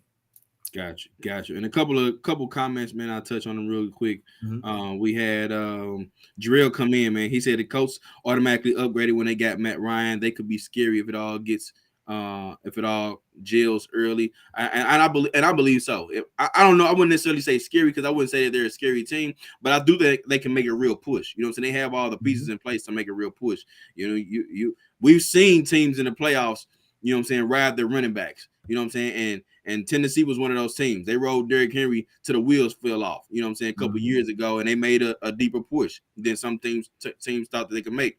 So I think they're that type of team. They can make that push, except they have a better quarterback than what Tennessee has. So we'll see, man. We'll see how that kind of plays out, in the future. And then he also asks, did the coach keep Ty? I don't know where Ty is, man. Ty Hilton is. I don't think he's on this squad. I looked at the depth chart and he's not listed on here. So yeah, I think he may be a free agent. Maybe, I'm not sure. And honestly, I can't remember either. I'm not gonna lie. I thought they did bring him back on some style of like one year deal to go out before he probably hangs it up. I thought they did, but now you're right. I don't think he's listed on the active roster, so I'm not sure. I'm not sure. One other thing too, Willie Jack, I want to point out. I don't know if you listed his name. Maybe this can help their defense too. They brought on over Stephon Gilmore, man. Oh man, I heard he's looking really good over there. So. No, and he should, man. Now, he's not going to be what he is, you know what I'm saying? Father Time is undefeated. So it's a guy, he's on the wrong side of 30, but he's still a guy that should be very competent. His body's slower, but his mind is faster. So I do think that, you know what I'm saying, those guys still have a way to play around and hang around and still make an impact, a la Richard Sherman. Gotcha. All right, I'm with you on that, Willie. Also, just to come back to it, Willie, you had Washington over Jacksonville. Because you went the home team. You're right. This is the home team. Yeah, you went home team. All right, let's keep on moving, Willie Jack. We got New York, another New York team, man. We talked about the Jets, man, but now we're talking about the Giants, man. And they go to Tennessee to take on the Titans. I'm extra excited to hear what you got to say about this one, man, because I already heard your takes earlier in the season when you was talking about Tennessee. I want to see if you bout it. I want to see if you really bout what you be talking about. I'm about what I'm talking about now, but the only thing about it is they get a soft touch to open week 1. So I think they got a freebie week 1 going against the Giants. And so until I see what Brian Daboll does with Danny Dimes, I'm not putting no faith at all into that offense. You see how I tried to bait you into picking them? I tried to bait you. Man, ain't no way. You want me to put money on Danny Dimes and Fragile Barkley? You out your mind, man. Heck no. So I'm going to still take Tennessee. And again, I don't expect this game to be entertaining. I think it's going to be Derrick Henry early and often. Derrick Henry left, Derrick Henry right. And I think they get out of it. They win at home. They open up at home, and I think they do get a dub. I'll give them 23-16. Harold Landry being out on the edge. Like I said, I guess should be cause for concern. Your new $80 million man, the guy you got in tandem with Bud Dupree. Neither one of those guys, both those guys make a lot of money, and neither of them are tier 1 edge rushers in this league, in my opinion. But I do like the interior, though. You got Jeffrey Simmons still there on the inside, and I can't think of the other inside guy they've got. I love their safety play, man, with Kevin Byard, a guy that's a little slept on, I guess, as far as just in the overall, name recognition department, so to say. Yeah. But a guy that's a top 3, top 5 free safety in this league for sure. So I like him on the back end. They got some young corners there. You still got Fulton from LSU, who is starting to kind of mold into his own. They've got I'm terrible with names that they chop. Forgive me, dog. They've got Buddy out of Virginia a couple years ago, Chris Farley or Fairley. I want to say. Tennessee, yeah. Yeah, and so I think he's finally healthy. So I want to see what he looks like. And then they've got one more as well that I can't think of. But all said, man, I think Tennessee has a business at home, 23-16. The only thing I want to see from New York is what does Saquon Barkley look like as Chop's dog? You know what I'm saying? I want to see what he looks like. He's definitely got a chip on his shoulder, man. If you get into any of the other podcasts, I think he did an interview on the pivot, which was a good insight into his mindset. He hears that noise and he's anxious to prove himself. So he's got a little bit of a chip as well. And so I want to see how he responds. Hopefully he does stay injury free, and so we can, so he can have a chance to change the trajectory of his career. Because by all accounts, he's trending towards, and I hate when we use that word, we use it too liberally, but he's trending towards, bust, so to say, and he knows it, and he doesn't want that for himself. So he's got a lot to prove this year as well. Gotcha. And I got Tennessee winning this game as well, man. In a game where I say final score is going to be 27-24. All right, 27-24. I think this game is going to be a lot closer than what people think, because I kind of do believe in like a lot of the Giants pieces, and of course, I'm a big Saquon fan, since I'm rooting for my dog. But I got a good feeling, man. In my fantasy leagues, so for those who are fantasy heads, I want to Saquon in all my leagues, man, because I got this good feeling that we're going to see, that Saquon that we seen year 2, that over 2,000 yards from scrimmage back, out of the backfield, rushing the ball, doing all those different things. And the reason why is because, one, he's now 2 years removed from that ACL injury. He played a little bit last year, but now I think he's fully healthy. We're going to see, the cuts that we used to see, the speed. He's 230 pounds, so we're going to see that power as well. A back that has the full repertoire. So I'm anxious to see all those different things, and I'm excited to see it, man. And then on top of that, like you throw in those 2 young guys, the 2 rookies who I think who can make impacts right away, and Kayvon Thibodeau. Now, Kayvon Thibodeau may be out this particular game over an injury. But that offensive tackle in Evan Neal. Also, your boy Andrew Thomas has been coming along. The last couple of years, he's been slowly coming along, man. So, you add Evan Neal. If Evan Neal pans out, you pair those tackles up, you improve the offensive line. I mean, that bodes well for not only Danny Dimes, but their run game as well. Kadarius Toney is a dog. It's a reason why they still wanted him on their team. Of course, now off the field things, they had their issues or whatever, but Kadarius Toney is a dog. He get the ball in his hand, man. I'm telling you, he's gonna be a guy. And you know what? Let me not say the word dog just yet. When I was saying it just then, I meant like when he's got the ball in his hand, man, he can make anybody miss in the open field. He's very dynamic with the ball. But I know I'm talking a lot about the Giants, but I still got Tennessee in this game. Simply because I was about to ask you if you want to change your pick. No. I thought about it earlier, but I do believe that it is going to be a lot of Derrick Henry. I think Robert Woods coming over is an underrated move that they made. I think Robert Woods is going to be totally fine in this particular offense. He's going to do what they need him to do. It's not going to be a ton. They're going to run a lot of that play action. So Robert Woods is perfect for that. He did a lot of that with the Rams, and he's going to continue to do a lot of that, with Tennessee. Treylon Burks, he's just a receiver 2 or 3 right now. I don't necessarily know if they need him to win this particular game. So I got Tennessee winning this game, man, and then their defense is solid too. You know what I'm saying? So they're going to be able to hold them off. But I do got this being a close game, man. So that's why I said 27. Did I say 27-24? 27-24. You got way more points than I thought on this one. But yeah, we're going. Now, day one game, Jarrell say he's definitely picking the Giants because they already went in on Tannehill. Man, they wouldn't let Tannehill breathe last week, man, on the Wednesday show. They wouldn't give Tannehill no type of credit or slack, man. But so he said he's definitely taking the Giants. So we'll see how that works out with you, bro. Gotcha. All right, on to the next game, man. In this particular game here, man, what'd you say, Willie Jack? No, go ahead. I'm gonna reply back to Show Me Entertainment's vision. I'm not sure what he's talking about. Gotcha. Well, yeah, man. This next game, man, was a game I potentially looked at as a possible game of the week, man. And it's Green Bay going to Minnesota. Another divisional game. I told y'all, man, they starting off these divisions with bangers, man. So, and this is going to be one of those bangers. I think it's going to be very exciting to see Green Bay and Minnesota. Minnesota is going to have an offense, man, that I think is going to be sneaky scary. You know what I'm saying? Adam Thielen is going to be fully healthy now alongside Justin Jefferson. They brought over Jalen Reagor, in which I think he's simply just going to be that deep threat. You know what I'm saying? That's all I really think they're going to use him for, is to stretch the field and let Adam Thielen and Justin Jefferson work underneath, in the intermediate areas a lot. You know what I'm saying? Getting that yak and doing what they need to do. And those two guys are going to be hard to guard. You still got Dalvin Cook. And when healthy, Dalvin Cook is a game changer. You know what I'm saying? So they bring that element to the table. And on the other side, you still got Green Bay. You got A-Rod. You know what I'm saying? A-Rod is A-Rod.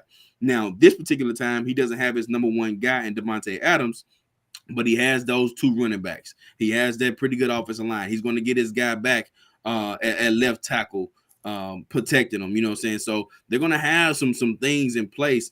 But I think the thing that's really going to be the difference in this game is Green Bay's defense. You know what I'm saying? As good as Minnesota's offense is, I think Green Bay's defense is just as good. You know what I'm saying? And I think they're going to come into this particular game, and you know what I'm saying, they're going to be the ones that make the difference in it. You know what I'm saying, in terms of getting them this W. So yes, I do have Green Bay winning this game. There's been a lot of talk, and Aaron Rodgers is one of those guys too. He's petty too. You know what I'm saying? He's petty too. So he's one of those guys where, you know what I'm saying, you talk about him, you feel like he's going to be bad, or you know what I'm saying, everybody, all the odds are stacked against him. He's going to be a guy where it's like, hey, look, man, y'all forgot who I was. You know what I'm saying? It is back-to-back MVP Rodgers. You know what I'm saying? Last time I had a top 10 defense, we were Super Bowl champs. You know what I'm saying? So I think we're going to get that Aaron Rodgers, arrogant Aaron Rodgers. And let me remind y'all something. You heard it here first, okay? You heard it here first. Y'all know week 1, Sammy Watkins is dangerous. Week 1. I ain't talking about see. Week 1, Sammy Watkins might come out here for Green Bay. He's on the Green Bay Packers. Alan Lazard is not playing. Week 1, Sammy Watkins might come out in this game, man, for 8, 130, and 2 tubs. You heard it here first, man. Hey, I'll tell y'all what. Chop don't get a lot of stuff right. But for whatever reason, bro, Chop be calling out these like random, like one-off little performances, bro. And they tend to hit. And I'm gonna tell y'all on another note, I'm in like a FanDuel weekly league. I guarantee you right now, I'm adding Sammy Watkins because hey, he gonna be for the cheap too. Watkins this weekend. He gonna be for the cheap too. He gonna be for the cheap. And exactly, I show him. Cause I think I got Jarvis Landry, but I'm dropping Jarvis. I'm putting Sammy Watkins in there. Cause you show right. Chopped and jinx Sammy Watkins for a good game. I'm gonna tell y'all right now, bro. I don't know how he does it. Would it be them like little one-off little things? I don't know what Chop be doing. But yeah, okay. So no, I like what you're saying. I'm sorry. I don't know. I think I cut you off. What was your game prediction on that though? Oh, my score. I got Green Bay winning this game, and I got the score being let's go 30. This one 30-27. 30-27. I think it was gonna be some points scored in this game. It's gonna be a really good one, man. Okay. And I was curious to know where you fell on this one, because this one for me, and I surprised myself. And I don't know. I don't know. I picked Green Bay to win this game, and it just didn't feel right. I came back. I'm taking Minnesota, bro. I'm taking Minnesota in this one. Excuse me. And the score I've got 27-26 Minnesota. 27-26 Minnesota. And I need to see what that Green Bay offense looks like, man. Alan Lazard is out. You got fragile Watkins at receiver, but just like Chop said, man, week 1 Watkins is a different animal, and I didn't think about that. But in my mind, I was like, man, do they really go in there and really focus on a 2-headed running attack of AJ Dillon and Aaron Jones, and then do they get enough splash play on the outside? I just need to know what it looks like. I don't think it's gonna hamper Aaron at all though. Aaron is still Aaron. He's gonna get busy. He's gonna get it done. Before we knew names like Jordy Nelson and Devontae Adams, those names might as well as been Alan Lazard and Romeo Doubs. You know what I'm saying? So those guys weren't highly touted when they got there, but when they left there, they were all pros. And so Aaron's been here before. He's been here with nameless guys or guys that nobody really knows or recognizes, and he gets busy because he's Aaron. And so I don't think losing Adams is going to derail much of their regular season success that they always tend to have. And so I still think they do that. And I love that defense now. That defense is stacked. I think Green Bay, give me New Orleans, give me I'm missing somebody else obvious that I can't think of now, but those two are going to be top 4 defenses in the league. I'm convinced. I think Green Bay, New Orleans, and I'll come back to that later on. But I think this Green Bay unit is going to be is going to be lights out, man. Rashawn Gary. Now, Chop missed on Rashawn Gary coming out of Michigan. We had a little back then. He liked Winovich, and I was like, "No, bro, hey man, no, Gary, that boy 6'4" or no 6'5", 270. He ran 4.58. Man, hey, they just don't make boys like that. But so he finally kind of came into his own, and he's a guy that played damn good closing down the stretch last year. And now that he's only ascending, I love that secondary, man. Chop will tell y'all the one guy that I had always said that can really that really could be in the position to really be mentioned with now Chop not as high on Jalen Ramsey, but just as far as where Jalen's regarded in the league, that next guy for me was Jair Alexander. I absolutely loved him coming out of Louisville when he was coming in, and he was in the same class as Denzel Ward. Denzel Ward would be the next guy, but I absolutely love Jair Alexander. You've got Rasul Douglas. You've still got not Kevin King. I'm the other kid from Eric Stokes, kid from Georgia. That secondary is stacked. The safety play is strong as well. And then, like I said, so that defense, man, is going to cause some havoc. But I'm taking Minnesota at home. Like I said, 27-26, just like Chop said. Early season, Dalvin Cook is a top 3 back in the league. A top 3, top 4, top 5 back in this league. Well, he's already a top 5, 6 back in the league. But healthy to start the season, Dalvin Cook, there's not too many boys that do it better. Some of the best vision in this league. I'm trying to tell y'all, man. Boy's nasty, agile, excellent vision, excellent patience, has enough burst. I love him. I love him as a player, especially when he's healthy. Y'all already know what's going on with the number 1 receiver in the league, man. Jay Jettis, Justin Jefferson himself. I can't wait to see him and Jair Alexander duke it out. So I am looking forward to that game. But I'm something it just didn't sit right when I tried to pick Green Bay, man. And so I'm going Minnesota 27-26 to put the Packers on notice that, hey, this ain't what it was, dog. You're going to take this one from us. You know what I'm saying? Or we're not just going to roll over. And so I'm going to give them the edge at the crib to start the season at home while Green Bay is still, you know what I'm saying, working out their new faces and new places on the outside of receiver. Gotcha. All right, Willie Jack, I'm with you on that, man. I can't knock you on that one, man. I think that's a pretty good pick, man. I do think this is going to be a competitive game. As I said, I got a 30-23. I got a 3-point game going here. Mm-hmm. But let's go ahead and move on, man. Let's go to Arizona, man, where we got Kansas City. You know what I'm saying? They traveling, to where it's hot to take on the Cardinals, man. And I got KC in this game. So KC in this game. Arizona's a little bit banged up. They experiencing some injuries on both sides of the ball, as well as a suspension. I think that's going to be tough for them. They're going to be missing Trayvon Mullen. I don't know if Byron Murphy is going to be playing on that defense. J.J. Watt is questionable.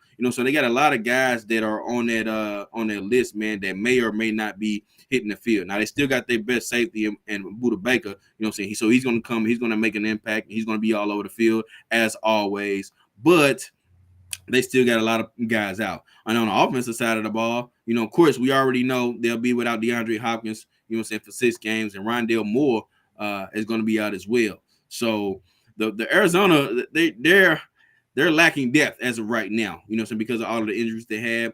So they're going to need some other guys to step up. And I think they come out, they don't look terrible. I still think Arizona is a solid team, and a potential playoff team. But I don't think they're going to have enough this particular week going against my boy Pat Mahomes and the Chiefs. Chiefs come to this game. And I'm going to tell you this too. You know what I'm saying? I ain't going to go too deep into my explanation on the Chiefs. But Andy Reid ain't lost a home opener. You know what I'm saying? Not a home opener. He ain't lost the opening game since 2015. It ain't starting today. We talking about one of the most creative offensive coaches in the league. This guy ain't losing today. You know what I'm saying? He's going to come out here. He's going to be ready to go. He's going to be as creative as ever. You know what I'm saying? This is where you're going to see the most creative Andy Reid that you will see all year. It's week 1. And I think they go out and handle business this game pretty easily. I think they put up a 30 ball. 30. I got them winning 34-20. Final score of this particular game. Yeah, and I'll be short on this one as well. Kansas City goes to Arizona. The Arizona defense, I have no faith in at all. You've got Budda Baker on the back end, who's a stud. Now that Budda Baker, bro, he's another guy. It feels like the safeties in the NFL are so deep. There's like 8 guys that are top 5 safeties, if that makes sense. Budda Baker's one of those guys. He's a top 5 safety, even though I've got 8 guys in the top 5. But he's one of those guys. He's a playmaker, man. kind of do it all combo roam, and I really like his game and his play. And also, he's a smaller guy, and he don't mind diving in the boy chest as well. So I always, like those style of players as well. But other than that, then you got JJ up front. Now JJ healthy to start the year. Hopefully he maintains that. You lose Chandler Jones on the outside. I'm not impressed by their linebacker play. I was never big on Xavier Collins coming in. Isaiah Simmons hasn't successfully enough made the transition to full-time stack backer from being like a hybrid safety money backer role when he was at Clemson. I don't like what they've got on the outside as far as corners go. And like I said, and then on the other side, you got Patty Cakes and Andy cooking as usual, getting busy. So now one thing I will say about Arizona and Cliff Kingsbury and Kyler Murray, they have shown the ability to score points, and I think they still will score points. I've got it a little tighter than the 14 points that Chops got it, but I've got 31-27. Kansas City handling business on the road. Gotcha. All right. And then Johnny coming, he says Zach Ertz and James Conner for all DFs today. So I'm guessing he's talking fantasy. I think that's a little fantasy talk there. So he gave me y'all a little bit of advice, man. If y'all want to check out Johnny, man, he give me y'all some advice, man. Zach Ertz and James Conner. You know what I'm saying? He throwing it out there.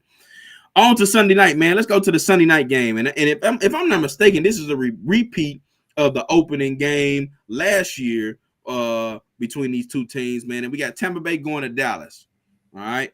Tampa Bay going to Dallas. Willie Jack, talk to me about this one, man. What's your thoughts? Man, this one was a tough pull for me as well because Dallas. Well, I took Tom Brady now for one because I'm not gonna bet against. I'm not gonna pull forward Dak over. It's Tom Brady. I'm taking Tom Brady now, and the score I've got 30-28 in a higher scoring, entertaining game. Dallas is going to score points. I'm still confident they're going to score points. You've got CeeDee Lamb now full-fledged taking over as number one in place of Amari Cooper. Michael Gallup, who's a little injured and banged up. I don't think he's going to suit up week one. You bring over James Washington. You still got Tony Pollard. You still got Ezekiel Elliott. These guys, I guess, healthy to start the season. But the O-line's banged up. You're out Tyron Smith. You signed Jason Peters to your practice squad. I'm not sure if he's active. You might have to check on that for me. I don't believe he's active though. And so the draft pick of, I'm terrible with names today. They drafted this kid out of Tulsa to come in and start at guard. I think they're forced to kind of play him at tackle to get the season started. So that O-line is in flux. I think they have some answers there. I don't know what kind of juice that you're going to get from Zeke, especially with a banged up and kind of in a kind of piece together offensive line. And then, like you said, Michael Gallup, he's out. So just Dak and CD. Now you do got Dalton Schultz at tight end. I'm not sure exactly how, you know what? Now that I just talked myself through, I got to take some points away from Dallas, bro. Give me 20. I'm going 30-24, but I'm going 30-24. Now here's another thing as well on the Tom Brady side as well. Now you've got Mike Evans, you got Chris Godwin back. You lose AB, you've got Julio, you know what I'm saying, Julio. So I'm gonna see what he looks like, what he does. You got Leonard Fournette coming back. You still got Tristan Wirfs, man, a top 2-3 right tackle in the league. The rest of that offensive line has been kind of revamped. They've got on the interior. So want to see how that plays as well. Does a guy like Michael Parsons continue the trajectory he was on in his last year in his rookie season? You know, so does he keep building on that? How's that play out? You still got D-Law, DeMarcus Lawrence on that front as well. So like I said, there's some interesting pieces there, but I still think all told, give me the consistency and championship pedigree, a TB12, man, a touchdown Tommy, and I'm gonna go 30-24 Tom Brady now on the road in Dallas. Gotcha. And I'm sticking with you too, Willie Jack, man. I know there's a lot of guys out in this game, man, but I'm going with TB12 as well. Now, the one concern I do have about the Buccaneers is the interior of the offensive line. They got some injuries as well. I believe what's my guy, Ryan Jensen? He's on the IR, so he won't be playing. And they got another guy on the IR too, who would be missing, you know what I'm saying, towards the middle of that offensive line. But all in all, I don't think it'll be enough. They will have all three receivers today, Godwin, Evans, and Julio. You know what I'm saying? So expect him to spread the ball around a lot. You know what I'm saying? Also expect, you know, who they call playoff Lenny, you know what I'm saying, to get a lot of spin, you know, and do his thing today. Now, this Dallas defense ain't no pushover. Now, let's get that straight. You know what I'm saying? Trayvon Diggs is going to go out there. He's going to try to get some turnovers. Now, I don't know how much he think he's gonna come in this game and fool TB12. You know what I'm saying? I think it's gonna have to be a little bit of that pressure from Lawrence, DeMarcus Lawrence and Michael Parsons that's going to have to force Tom Brady into some mistakes. And if they can do that, then they have a chance at this game. And I think that's the only reason they keep this game a little close is because I think they are going to be able to put a little bit of pressure on Tom Brady and prevent them from scoring as many points. So I got this game with the final score of, I say 27-20. Final score of this game, TB over Dallas. Right. One more time. Give me that score one more time. 27-20. 27-20. Got y'all in the comments. Okay, 27-20 TB Tommy. I got you. Let's go ahead and push. And I'm gonna let you know, Chop, bro. We got 10 minutes. I'm rolling. Yeah. So let's go to Monday night game, and then we'll hit on our game of the weeks, man. And then of course you got to give me a performer of the week. We got to hit that real quick. So Monday night, man, Denver going to Seattle. You know what I'm saying, to take on the Seahawks, man. And I'm gonna keep this one short and sweet for you.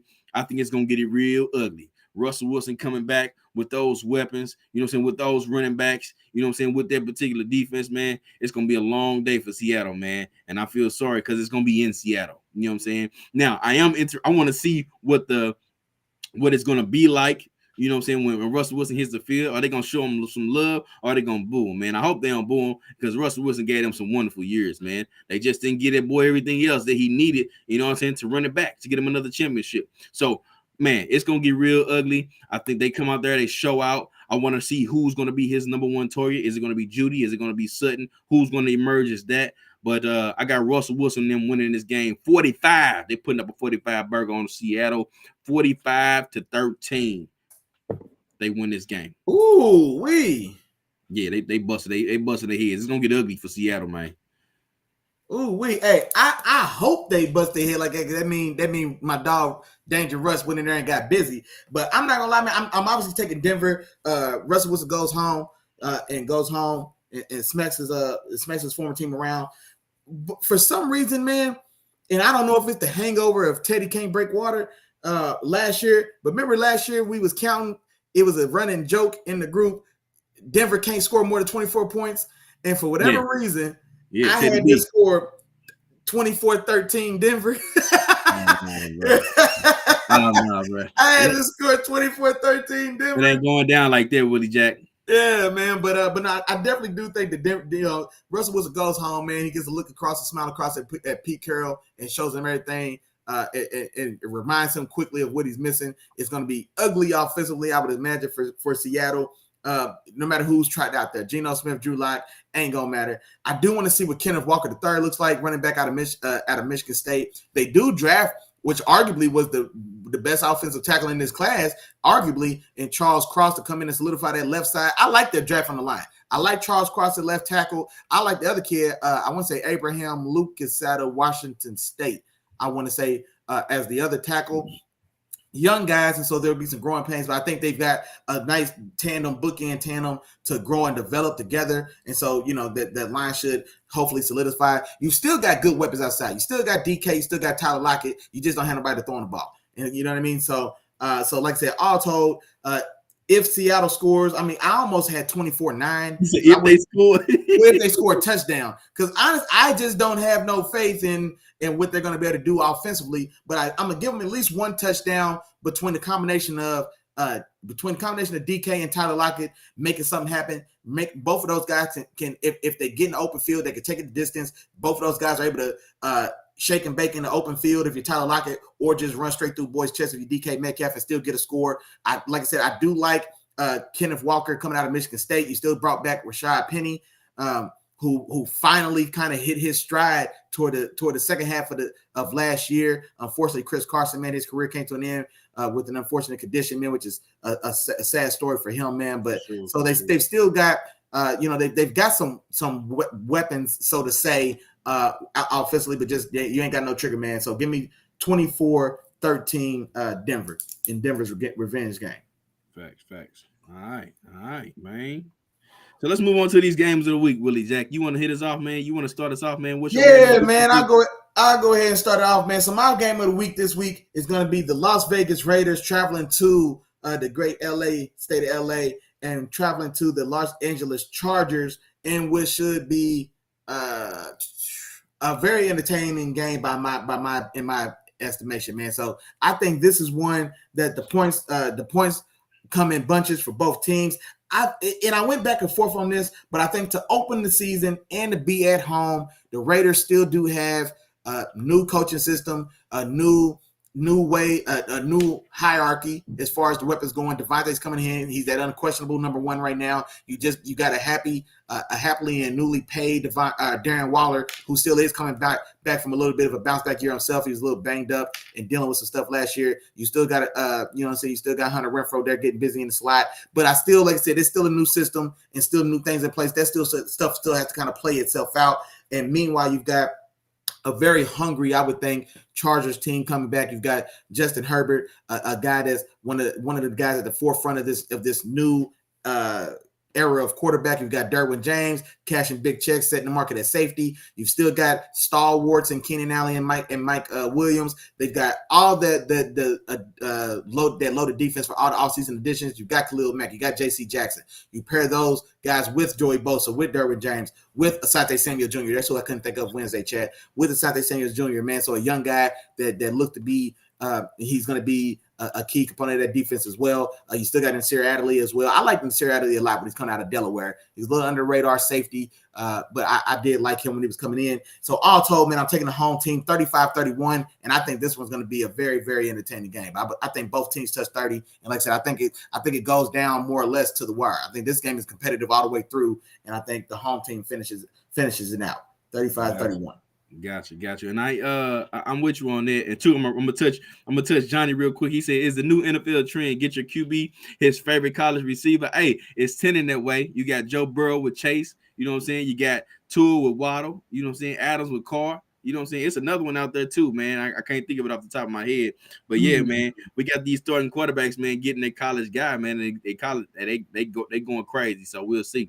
But anyway, man, on this game, man. First off, I got the Chargers winning this game, but this is gonna be an early tell. I think it's gonna be a close game. It's gonna be very entertaining, but it's gonna let us know early, like who is going to be the team that emerges out of this division. You know what I'm saying? And this is going to be the first divisional matchup and tough matchup.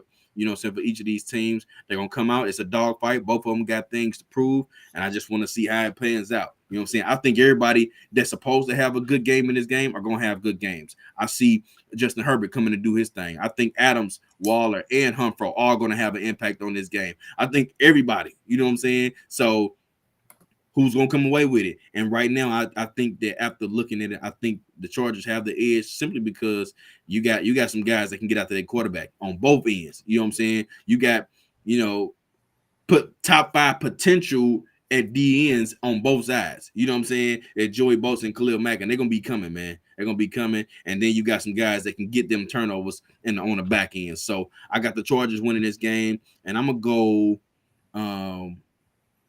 I got this as a 27-24 game final score. It's gonna be a pretty good one, man. Pretty good. Man, that you don't think nobody's touching 30? All this offensive firepower on both sides. It's a good possibility. It's a good possibility, man. Yeah. It's a good possibility, and you might be right. I think you might be close to right, but just because I already said it, I'm sticking with it. You know what I'm saying? I'm gonna be stubborn about it. You know what I'm saying? Go ahead. Let me go ahead and keep my game of the week, man. And I'm gonna give my dog some love, man. My dog Willie Jack. You know what I'm saying? Well, I'm gonna give him a little bit of love because it's the game. His team is participating in the game. You know what I'm saying? That's the type of love I'm gonna give him. But I got Cincinnati, man. Cincinnati. Hold on. Pittsburgh going to Cincinnati. Yeah. You know what I'm saying? Pittsburgh going to Cincinnati. I got that game, man. And I picked that as my game of the week because I think that's going to be a wonderful game. I think it's going to be a great game simply because Pittsburgh is going to be better than a lot of people think. I think that their defense is going to be solid. I think they're going to be able to make some noise. I think that Trubisky, the one thing about Trubisky when he was getting all the hate, man, one thing he does do well is he moves in the pocket and he can run. He can use his legs.